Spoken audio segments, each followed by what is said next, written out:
We are wired to climb. From our earliest years, human instinct drives us to seek status, accumulate power, and secure a place at the top of the ladder. We are constantly asking ourselves how we can be the greatest. That exact tension is playing out in a dimly lit first-century room in Jerusalem. A close group of followers has gathered around a table, and the air is thick with ambition.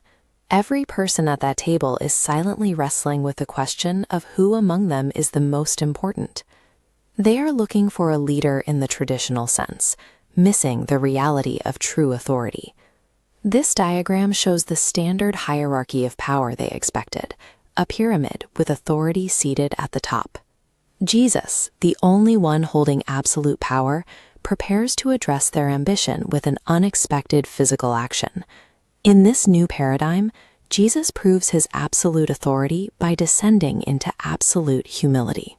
Time seems to completely slow down as Jesus slowly rises from his place at the crowded wooden table. He deliberately picks up a coarse linen towel, ties it securely around his waist, and descends to the floor. Think about the sheer paradox of this posture. The one who holds all authority is adopting the stance of the lowest house servant. It is a scene that commands the silent praise of heaven, yet down here in the dirt, the reality is decidedly gritty. He is physically washing the grime off the feet of his own disciples. This deliberate sequence of actions serves as a living revelation, methodically dismantling traditional ideas of power and prestige. What makes this action difficult to grasp is the psychological weight behind it. Jesus is intimately washing these men's feet while holding complete foreknowledge of exactly how they are about to fail him. He washes the feet of Peter, knowing full well that before the night is over, Peter will vehemently deny even knowing him. He moves down the line to the rest of the disciples, aware that when the pressure hits, they will all scatter and abandon him in the dark. This diagram illustrates the flow.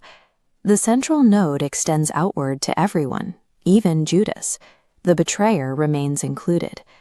This outward flow remains unbroken, even when return connections are severed by betrayal. He washes their feet because his core identity is love. True love is unilateral. It is dictated entirely by the unwavering character of the one serving, proving that grace demands no worthiness from the people receiving it. Today, the call is to mirror this radically different heart posture, rather than achieving the greatness this world advertises. Bowing low requires a profound internal strength, turning an act of service into a display of quiet, unshakable confidence. Two different mechanics of living. One vessel constantly strains to climb upward. The other is entirely full, naturally spilling downward. True humility is the byproduct of being completely filled. Service is executed because the internal love within cannot remain silent.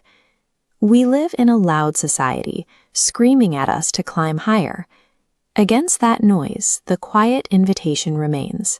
Come down, wash, love.